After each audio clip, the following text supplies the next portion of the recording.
వెతలు తీరును కృపలు దొరుకును సాటి లేనిది యేసుని నామం యేసునామమే మధురం మదిలో తలచిన ధన్యం యేసునామమే మధురం. ప్రభువునందు ప్రియమైన దేవుని బిడ్డలారా, యేసుక్రీస్తు వారి శుభనామంలో మీకు వందనాలు తెలియజేస్తున్నాను. దేవుని యొక్క వాక్యంలోనికి వెళ్ళే ముందు నవవజ్రాలు బిగ్ అసోసియేషన్ పక్షంగా నవవజ్రాలు, యేసే పరిష్కారం, యేసే అన్నదాత, యేసే ఉపాధికర్త, యేసే ఆరోగ్య రక్ష, యేసే రైతు స్నేహితుడు, యేసే ధననిధి, ఇలా 9 కార్యక్రమాలు స్క్రీన్ పైన మీకు డిస్ప్లే ఇస్తున్న కార్యక్రమాలు. ఒక క్లబ్ ఏర్పాటు చేశాం. 500 per month, 1000 rupees per month ఇచ్చేవాళ్ళు ఉంటే ఈ ప్రోగ్రామ్స్ అన్నీ కూడా మేము ఆర్గనైజ్డ్గా చేస్తాం. యేసే పరిష్కారం స్టూడియో కూడా 24 అవర్స్కి ప్లాన్ చేస్తున్నాం. కాబట్టి మీరు దయచేసి మాతో సహకరించి మంచి క్వాలిటేటివ్ మినిస్ట్రీ సర్వీస్ జరిగేటట్లుగా మీ భాగస్వామ్యాన్ని మాకు ఇవ్వండి. ప్రార్థన చేసుకుందాం. తలలో వంచండి, ప్రార్థనలో ఏకీభవించండి.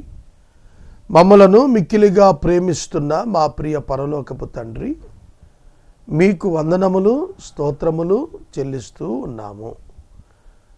నేటి దినము ఫిబ్రవరి 1వ తారీఖు, జనవరి 31 రోజులు మమ్మల్ని కాపాడారు. మాకెందరైతే సహాయం చేశారో వారందరినీ దీవించమని నేను ప్రార్థన చేస్తున్నాను. మీ చేతులకు మమ్మల్ని సమర్పించుకుంటున్నాము. ఘనత మహిమ ప్రభావాలు మీకు అర్పిస్తున్నాము. ప్రభు, మమ్మును మేము జయించువారిగా ఉండటానికి మాకు నేర్పించమని ప్రార్థిస్తున్నాము. ఊరకనే ఉప్పొంగే మనస్సును జయించుట మాకు నేర్పండి. వాక్యము ఏం చెప్పుచున్నదో దాని ప్రకారం నడుచుటకు మాకు నేర్పండి. ఈ సమయంలో ప్రత్యేకంగా మీ చేతులకు మా ప్రేక్షకులను అప్పగిస్తున్నాము.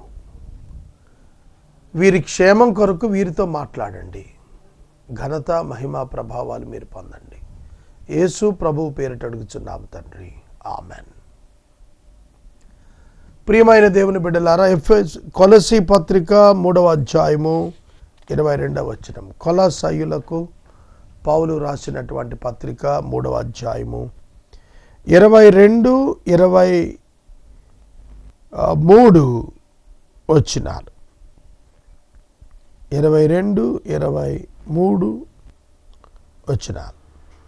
దాసులారా, మనుషులను సంతోషపెట్టువారైనట్టు కంటికి కనపడవలెనని కాక ప్రభువునకు భయపడుచు శుద్ధాంతకరణ గలవారై శరీరమును బట్టి మీ యజమానులైన వారికి అన్ని విషయములలో విధేయులై ఉండండి. 22వ వచనము ఇంగ్లీష్లో చదువుతాను. Slaves, obey in everything those who are your earthly masters, not by way of eye service as people pleasers, but with the sincerity of heart, fearing the Lord. ఇక్కడ కొన్ని మాటలు చెప్పారండి. అవేంటంటే ఎర్త్లీ మాస్టర్, భూ సంబంధమైన యజమాని, ప్రభుత్వ ఉద్యోగాలలో ప్రభుత్వం యజమాని, ప్రైవేట్ సెక్టార్స్లో ఓనర్స్ ఆఫ్ ద ఎంటర్ప్రెన్యూర్ యజమాని. కాబట్టి మీరు దాసులారా అన్నప్పుడు ఇక్కడ స్లేవ్స్ అనే పదం ఆనాటి వర్షన్ రాశాడు. పౌలు గారు ఉన్నప్పుడు దాసుల వ్యాపారం జరిగేది, బానిస వ్యాపారం. బైబిల్ టైమ్స్లో కూడాను మీకు అది కనిపిస్తుంది. ఇప్పుడు మనం సివిలైజ్డ్ కల్చర్లో సెక్యులర్ కంట్రీస్లో బ్రతుకుతున్నాము. ఇప్పుడు మార్కెట్స్ వేరు, ఆ కాలం వేరు, ఈ కాలం వేరు. ఇప్పుడు మనం వర్కర్స్ని హైర్ చేస్తాం on agreement, on appointment, on conditions of employ and employer. ఇది ఆ రోజుల్లో లేదు. ఆ రోజుల్లో ఉన్న సిస్టమ్ ఏంటంటే, ఒక వ్యక్తి పని చేయటానికి వచ్చాడంటే వాడిని కొనుక్కునేవాళ్ళు, టోటల్ లైఫ్ టైంకి కొనేసుకునేవాళ్ళు. ఆ వ్యక్తి feeding, clothing, residence, family, medical, ఇవన్నీ వాళ్ళే చూసుకునేవాళ్ళు. ఇప్పటికీ మనకి ఈ యొక్క కమ్యూనిస్ట్ కంట్రీస్లో, సోషలిస్ట్ కంట్రీస్లో ఈక్వాలిటీ ప్రధాన ఉద్యమంగా ఉన్నప్పుడు విద్య ఉచితం, వైద్యం ఉచితం, ఇల్లు ఉచితం, అన్నీ ఉచితమే. Everything belongs to government. అట్లా ఉంటుంది. మనది సెక్యులర్ కంట్రీ కాబట్టి మనకి ప్రైవేట్ అసెట్స్ ఉన్నాయి, ఆస్తులు ఉన్నాయి. పని చేసేవాడికి ఒకటే లెక్క, పని చేయనివాడికి ఒకటే లెక్క. Communist countries, equality socialist countries, అక్కడ అన్యాయాలు జరుగుతున్నాయి, అవి కూడా హ్యాపీగా లేవు. కాబట్టి ఆ రోజు స్లేవ్స్ వ్యాపారం ఎందుకు జరిగేది? బానిసలు. They don't have rights, they are bonded slaves. అది విషమించకుండా ఉంటే బాగుంటుంది, దానిలో పరిస్థితులు విషమించకుండా ఉంటే కంఫర్ట్గా ఉంటుంది. మీకు నేను ఎగ్జాంపుల్స్ బైబిల్లో చెబుతాను, ఒకటి రెండు వినండి. బానిసగా ఫొతేఫరు ఇంటికి జోసెఫ్ అమ్మబడ్డాడు. జాగ్రత్తగా వినండి మిత్రులారా. యోసేపు ఫొతేఫరు ఇంటికి అమ్మబడ్డాడు. ఈజిప్ట్, మంచి పెద్ద ఆఫీసర్, చాలా పెద్ద అధికారి ఫొతేఫర్. ఫొతేఫర్ ఇంట్లో అందరూ కూడా ఈజిప్షియన్స్ ఉన్నారు. కానీ యోసేపు వెళ్ళిన తర్వాత అతని ఇల్లంతా కూడా యోసేపుకి అప్పగించాడు. ఓవర్సీయర్ అంటారు, పై విచారణకర్త ఉద్యోగం ఫొతేఫర్ ఇచ్చి భార్యను తప్ప అన్నింటినీ కూడా అతని వశాన్ని ఉంచాడు. అది యోసేపే చెప్పాడమ్మా, ఇంటిలో సమస్తం నాకు అప్పచెప్పిపోయాడు, నిన్ను తప్ప, నిన్ను తప్ప. ఇల్లంతా కూడా అతని వశమైంది. But he was a slave. అతడు బానిసే, అతడు బానిసే, అతనికి హక్కులు లేవు. Whatever he earns it belongs to his master. His master are to give him the food and the cloth and the residence. Simple. ఇప్పుడు మనకి కార్పొరేట్ వాళ్ళు చేస్తోంది అదే. పెద్ద జీతం, క్వార్టర్స్, ఫుడ్, హాస్టల్, పిల్లల స్కూల్, ఇవన్నీ ఏంటి? ఆ రోజుల్లో దీన్నే బానిసత్వం అన్నారంటే కార్పొరేట్ బిజినెస్ అనమాట ఆ రోజుల్లో. ఇప్పుడు మనం బానిస, దాస్యం అనగానే ఊరికే సంఖ్యలు గురించి ఆలోచిస్తాం, అది కాదు. యోసేపుకి ఎంత హై పొజిషన్ ఇచ్చాడండి బానిసగా. అలాగే ఒక శతాధిపతి యొక్క పెద్ద దాసుడు రోగి అయి ఉంటే శతాధిపతి యేసు ప్రభు దగ్గరికి యూదా మత పెద్దలను పంపించి, అయ్యా నా దాసుడు రోగి అయి ఉన్నాడు అని చెప్పి ఏడ్చాడు. ఒక స్లేవ్ కోసం ఏడవటం ఏంటంటే big manager in the home అన్నమాట. A big manager in the home. అర్థమైందా? పెద్ద పెద్ద ధనవంతులు అందరి ఇళ్లలో ఇవాళ మేనేజర్స్ ఉన్నారు. వాళ్ళ ఎసెట్స్ మేనేజ్ చేయటానికి, ఇన్కమ్ మేనేజ్ చేయటానికి, బిల్స్ పేమెంట్స్కి, పిల్లలు అవసరాలు చూడటానికి, తర్వాత ఫ్యామిలీ నీడ్స్ చూడటానికి, గెస్ట్స్ చూసుకోవటానికి డబ్బులు ఎక్కువైపోయిన వాళ్ళు ఏం చేస్తారంటే మేనేజర్లను పెట్టుకుంటారు. మరి ఆ రోజు శతాధిపతి చేసింది కూడా అదే చేశాడు. కాబట్టి గుర్తుపెట్టుకోండి, ఇక్కడ స్లేవ్స్ అని రాసింది కాబట్టి బైబిల్ మనుషులు డిగ్రేడ్ చేసిందని అనుకోబాకండి. దాసులారా అంటే స్లేవ్స్ అన్న చోట ఎంప్లాయీస్ అని రాసుకోండి. ఉద్యోగులారా. మీరు ఎలా ఉండాలట? ఉద్యోగులారా, మనుషులను సంతోషపెట్టుచున్నట్టు కంటికి కనబడినట్లుగా ఉండద్దు. Don't be a people pleasers. People pleasers అంటే మనుషులు సంతోషపెట్టేవారు. దేవుని సంతోషపెట్టేవారు ఉండాలి. మనం మనుషులను సంతోషపెట్టేట్టుగా కాదు. You must live with the values, not with the skills. మనకున్నటువంటి నిపుణతల చేత బ్రతకటం కాదు, మనకున్న విలువల చేత బ్రతకాలి. ఓకే, అది కరెక్ట్ విధానం. మీరు ఎర్త్లీ మాస్టర్స్కి, అంటే భూ సంబంధమైన మీ భౌతిక యజమానులకు మీరు ఏ విధంగా ఉండాలి? శుద్ధాంతకరణము, భయపడుట, దేవునితో దేవుని ఎదుట భయం ఉండాలి. Integrity and purity. Integrity and purity ఎట్లా ఉండాలి? Sincerity and fear in the heart. Integrity, purity, sincerity and fear in the lord, in your heart.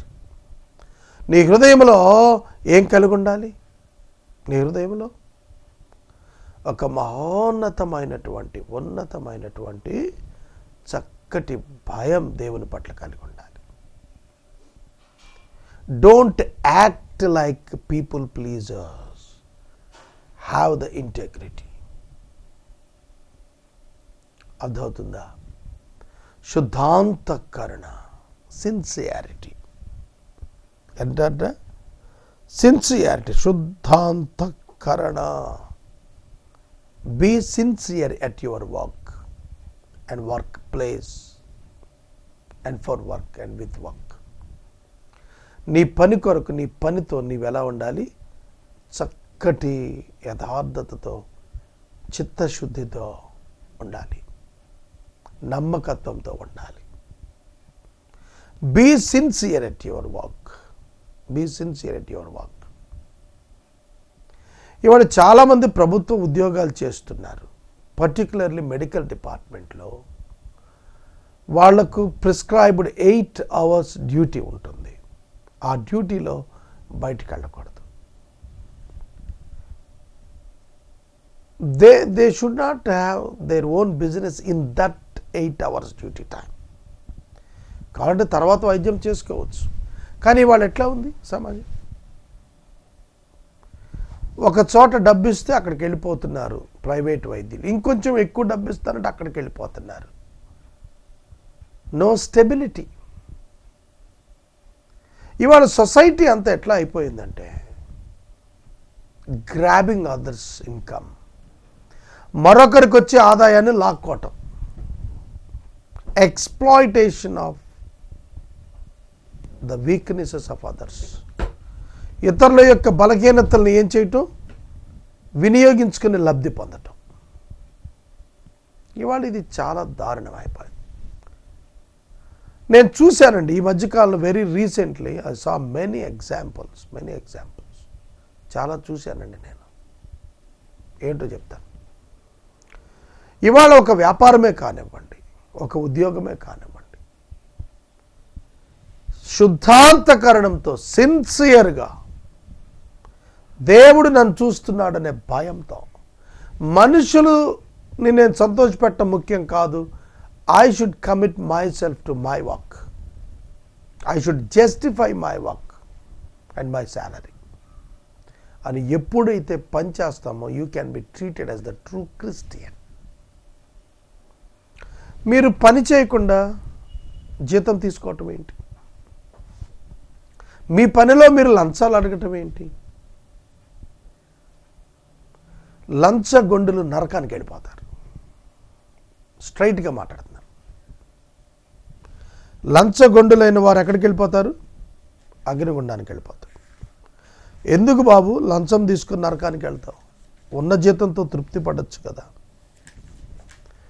జీతంతో తృప్తి పడని వారు నరకాగ్నికి పాత్రులు అయిపోతారు. ఇది మనం చాలా జాగ్రత్తగా గుర్తుంచుకోవాలి.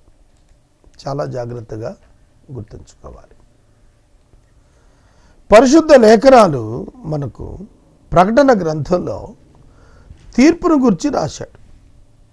తీర్పును గురించి రాసినప్పుడు ఎవరెవరైతే నరకాగ్ని గుండంలోకి వెళ్తారో రాశాడు. వాళ్ళల్లో పిరికివారు, అవిశ్వాసులు, అసఖ్యులు, నరహంతకులు, వ్యభిచారులు, మాంత్రికులు, విగ్రహారాధికులు, అబద్ధికులు. ధనాపేక్ష చేత అబద్ధం. జీవితాన్ని డబ్బుతో నిర్మాణం చేసుకోవాలనుకునే దౌర్భాగ్యం మనుషులను పట్టి పీడిస్తోంది. సో మనం సంతోషంగా ఉండాలి అని అంటే మన ఆనందం వస్తువుల ద్వారా, మన ఆనందం సంపద ద్వారా పొందాలనుకోవటం టెంప్టేషన్. మన యొక్క ఆనందం సిన్సియారిటీ ద్వారా, మన యొక్క ఆనందం దేవుని పట్ల భయభక్తుల ద్వారా వస్తుంది అనేది మనం తెలుసుకోవాలి. మనం ఎలా ఉంటే ఆనందంగా ఉంటాం, మనం ఎలా ఉంటే భద్రంగా ఉంటాం, ప్రొటెక్టెడ్గా ఉంటాం, దేవుని పట్ల భయభక్తులు కలిగి ఉంటాం. You will act righteous. నువ్వు నీతితో బ్రతుకుతావు. దేవుడు నీకు ఇచ్చిన చిన్ని పనిలో నమ్మకంగా ఉంటే దేవుడు నిన్ను పెద్ద పనిలో మహిమ గలవానిగా చేస్తాడు. కనుక దేవుడు నీకు ఇచ్చిన అవకాశంలో నువ్వు నమ్మకంగా ఉంటే, నీకు ఇచ్చిన కొంచెంలో నువ్వు నమ్మకంగా ఉంటే, నీకు ఇచ్చిన పనిలో నువ్వు నమ్మకంగా ఉంటే, God will surely promote you to higher level. Earthly masters ఏం చేస్తుంటారంటే, best people full of integrity, committed, skilled ఎవరున్నారో వాళ్ళు ఎన్నుకుంటారు. మీకు విషయం తెలుసా? కార్పొరేట్ కంపెనీస్ ఫెయిల్ అయిపోయిన ఎక్కడో తెలుసా? They are seeking and running behind the skilled, not the people of integrity. ప్రజల యొక్క యథార్థత పైన ఆధారపడకుండా మనుషుల జ్ఞానంపై, అనుభవంపై ఆధారపడి దెబ్బతిన్నాయి చాలా కంపెనీస్. అందుకని మీరు పెద్ద పెద్ద కంపెనీస్ చూడండి, వాళ్లకు కొన్ని స్పెషల్ క్లాసులు చెప్పిస్తారు ఇంటెగ్రిటీ మీద. 1 గంటకు 40,000 తీసుకుంటారు. టైం మేనేజ్మెంట్ మీద చెబుతారు, రిసోర్సెస్ మేనేజ్మెంట్ మీద చెప్తారు, హ్యూమన్ రిసోర్సెస్ మీద చెప్తారు, అడ్మినిస్ట్రేషన్ మీద చెప్తారు. They will train the people and they will teach the people to maintain the integrity and the commitment with the work which they received the salary for the work. దేనికైతే వాళ్ళు జీతం తీసుకుంటున్నారో దానికి వాళ్ళు ఎంత జాగ్రత్తగా, నమ్మకంగా, యథార్థంగా పనిచేయాలో నేర్పిస్తారు. ఇవాళ ఎక్కడికక్కడే దిగజారుడుతనం వచ్చేసింది. ఏమిటా దిగజారుడుతనం? ఉద్యోగం వచ్చే వరకు ఎంతో కష్టపడి ఉద్యోగంలో జాయిన్ అవుతాడు. వచ్చిన తర్వాత ఉద్యోగ ధర్మాన్ని వదిలేస్తాడు. ఒక్కొక్క పొజిషన్, అంటే నేను ఇప్పుడు పోలీస్ గురించి చెప్పాను అనుకోండి, పోలీసుని కామెంట్ చేశారంటారు. ఎలక్ట్రిసిటీ గురించి చెప్పాను అనుకోండి, కావాలని ఎలక్ట్రిసిటీ వాళ్ళని కార్నర్ చేశారంటారు. మెడికల్ డిపార్ట్మెంట్ ఎంప్లాయీని గురించి చెప్పాను అనుకోండి. కానీ నేను ఎవరి గురించి చెప్పట్లేదు, కానీ ఒకటే చెప్తున్నాను, మీరు మీ జీతంతో బతుకుతున్నారా? You may belongs to any department, no problem. ఒకవేళ పోలీస్ అవ్వచ్చు, ఎడ్యుకేషన్ అవ్వచ్చు, మెడికల్ అవ్వచ్చు, రెవెన్యూ అవ్వచ్చు, మున్సిపల్ అవ్వచ్చు, అగ్రికల్చర్ అవ్వచ్చు, వాట్ ఎవర్ యూ మే, ఏదైనా you may belongs to any department, ఏదైనా చెంది ఉండొచ్చు. కానీ మీ జీతంతో మాత్రమే బ్రతుకుతున్నారా? మీ జీతానికి తగినట్టుగా పనిచేస్తున్నారా? అధికారు ఉన్నప్పుడు ఒకలా పనిచేస్తారు, అధికారు వెళ్ళిపోగానే ఆఫీస్ వర్క్ పక్కన పడి టీలు, ముచ్చట్లు, కాఫీలు, వచ్చిన వాళ్ళతో గ్యాసిప్. మీరు చూడండి, సెల్ ఫోన్ కూడా ఇచ్చి వెళ్ళిపోవాలి కొన్ని కార్పొరేట్ కంపెనీస్లో. They don't allow. కావాలంటే ఐడి నెంబర్ ఇచ్చి ఫోన్ చేస్తే వాళ్ళు పిలిపించి మాట్లాడతారు ఎమర్జెన్సీ ఉంటే తప్ప. ఒక school bus driver, school bus నిండా పిల్లలు ఉన్నారు, టెలిఫోన్ మాట్లాడుతూ డ్రైవ్ చేస్తున్నాడు, సెల్ ఫోన్ మాట్లాడుతూ డ్రైవ్ చేస్తున్నాడు. అర్థమైందా? ఇది ఎట్లాంటి ఉద్యోగం? చిన్న పిల్లలు బడిలో ఉన్నారు, వాహనం మీద కూడా అంటించారు, స్కూల్ చిల్డ్రన్ ఉన్నారు లోపల, జాగ్రత్తగా ఉన్నామని మిగతా వాళ్ళకి హెచ్చరిక ఇచ్చారు. ఆ డ్రైవరు సెల్ ఫోన్లో మాట్లాడుతున్నాడు. సడన్గా ఏదో కుక్క ఏదో వచ్చింది, టక్కన బ్రేక్ కొడతాడు, పిల్లల పళ్ళు రాలిపోతాయి, గాయాలైపోతాయి. వేగంగా ఎడుతున్న వాహనం సడన్గా బ్రేక్ వేస్తే మన మైండ్ ఏంటంటే ఫోన్ మాట్లాడుతున్నప్పుడు ఏ ఆబ్జెక్టివ్ వచ్చినా వెంటనే ఆపాలని టక్కన బ్రేక్ వేసేస్తాం. సడన్గా అకస్మాత్తుగా జరిగే చర్య అది. ఫోన్ వస్తే పక్కన పెట్టి వెహికల్ మాట్లాడు. చిన్నపిల్లలు లేనా? ఇవాళ మనం ఆలోచించాల్సింది ఏంటంటే ప్రతి ప్రొఫెషనల్, ప్రతి employee they should have the fear in their hearts about God. They must give an account for their life. వారి జీవితానికి వాళ్ళు లెక్క చెప్పాలి కనుక వాళ్ళు తమ జీవితాల్లో, తమ ఉద్యోగాల్లో జాగ్రత్తగా ఉండాలి.